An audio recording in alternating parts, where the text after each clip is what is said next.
Hello everybody, welcome back. If you have not been here before, my name is Debbie and I read a lot of books. For those who have seen me before, you'll know that this is the spare room that I'm living in currently until my flat is done, basically. Carpets are coming down and got a delivery happening from IKEA soon, and then everything's going to be built. It's all happening while I'm working. Fun times! But I do have a week off coming up. Well, I'll get to enjoy the flat, so that'll be fun. I've just finished reading Watermelon by Marian Keyes, and this is like book one in like the Walsh Family. I think there's 7 books, but yeah, just get in with that blurb. Meet Claire Walsh. On the day she gives birth, her husband drops a bombshell. He's been cheating and is leaving her. Exhausted and furious, Claire runs home to Mum and Dad, but it's no sanctuary. Amid family drama and baby demands, she misses her old life.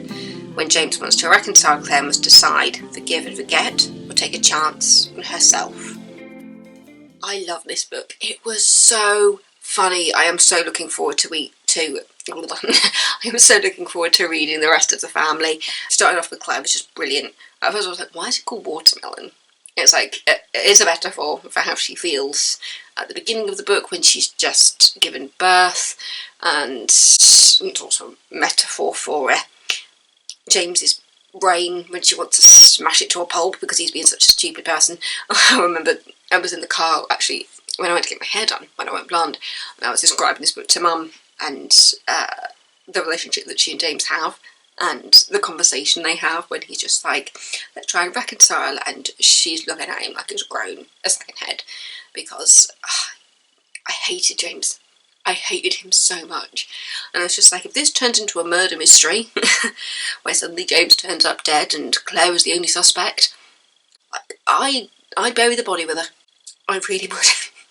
James is awful, and as I said, as it says in the blurb, it's when she's given birth. She's just given birth. He comes in while she's recovering. He doesn't even look at the baby and goes, I'm leaving. And he accuses her of being selfish and things, and you find out that he wants her to diminish her spark to come back with him, and it's just like, no. And the way it's written as if Claire is talking to the reader, as if they're like a friend. And I love that style of writing where it feels like they're talking to you, like just to you and no one else. The story of it, of her finding herself after she's given birth, like you see like the full stages of grief for Claire as she comes to terms with James leaving her. I feel like there should have been more outrage from her on the fact that he broke up with her just after she'd had a baby and didn't even want to look at his daughter. There should have been more on that, because I was really angry for Claire. Like, she's not even real. But I felt so angry for Claire in that moment of just like, why? And when they have the conversation, like, it's about halfway, 3/4 of the way into the book, when she finally does have the conversation with James, and she's just there going, okay, so, yeah, we need to figure this out, because obviously you're off with somebody else, we need to have a divorce, and he's just there going, oh, you can stop pretending to be grown up now. And it was just like, he's got a slapper coming. Like, I genuinely wanted to slap him, and Claire's just there going, what is wrong with you? Like, she questions him so much, and she's just like, why? And then she has conversations with other people who were saying that James is spinning a completely different story. And yeah, it's just seeing Claire finding herself again. After she's given birth, she's dealing with the breakdown of that marriage just after she's given birth. So she gets really low. Like, she's been working, living in London with James for like quite a long time, and now suddenly she's back in Ireland at her mum and dad's house with her younger siblings, and she feels like it's a step back, but at the same time she's got her daughter with her. And at those beginning couple of weeks when she is just so upset and she cannot bring herself to drag herself out of bed, and her mum goes above and beyond in helping to look after her daughter Catherine, who is named for one of the grandparents. And the family dynamic is just brilliant, hilarious. There were comments that made me think about me and my sister when she was talking about a relationship with one of her sisters. But yeah, it's 2? She's got 2 other siblings, or is it 3? But yeah, I don't even know what the next one is. I am just so looking forward to carrying on and meeting other members of this family. But it's the Walsh family. I know one of them is called like Rachel Again, and I started listening to the audiobook of a sequel to the Rachel Again one, or is it Again Rachel? There's a sequel to that one, and it was just like, oh wait, no, if this is like a full family saga thing, I want to start the saga at the beginning, because I'm like that. But yeah, it was just so funny. You are so much on her side. There's points when she's just like, I feel like I need to grow up, and it's just like, you don't need to grow up. He does. Because the conversation that she has with him is so frustrating that I was just like, no, you're praying to God that she wakes up after a certain conversation with him where he diminishes her so much, and he makes her feel so small, and you're just like there going, alright girl, you need to see through the bullshit here. You need to figure out what's going on. The other slightly romantic side is that she has a massive crush on a friend of her sister's, Helen, who she becomes convinced that this other guy, Adam, is in a relationship with Helen, but then Adam also shows signs of being interested in, you guessed it, Claire. Yeah, no, it was just so funny, it was so good, it was so nice to see Claire actually finding herself and realising that she could be a good mother, and just her reactions when Adam walks in and she's just like, oh my god, this is a huge hunk of a person, and she thinks there's this massive age difference, and then she realises actually it's not much because he's an older student, so he's like in his mid-20s, and she's like 29, 30 in the book. But yeah, just the moment when James actually calls and says, can we meet up? Because he's arrived in Dublin because she just hadn't spoken to him for like a few weeks.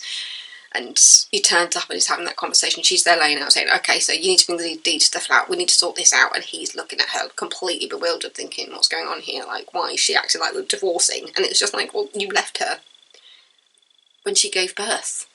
Like, how could you feel like...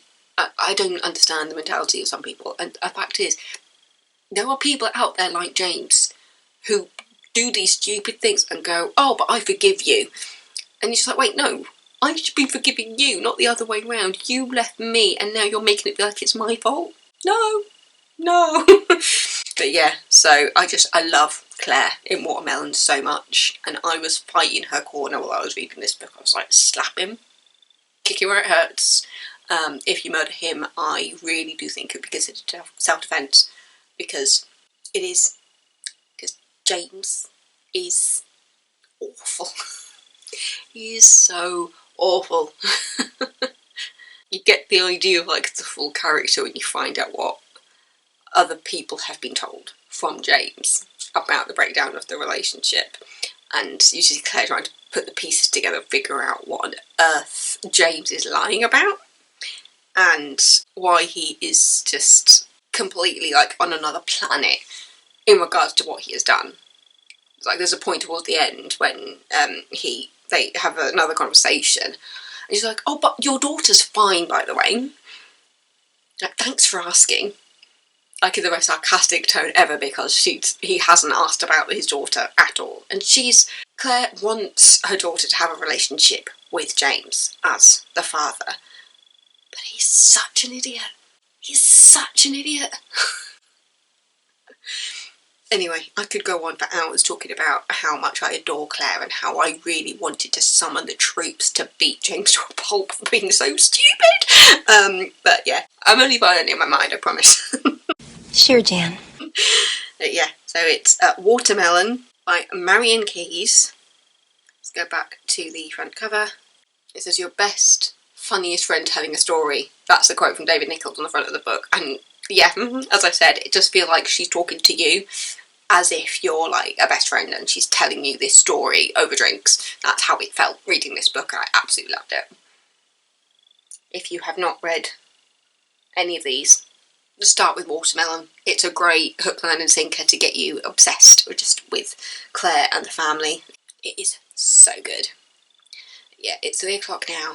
I'm at the theatre tonight at 6, so I'll be leaving just after 5 because I need to go a different way to get to work because of a road closure.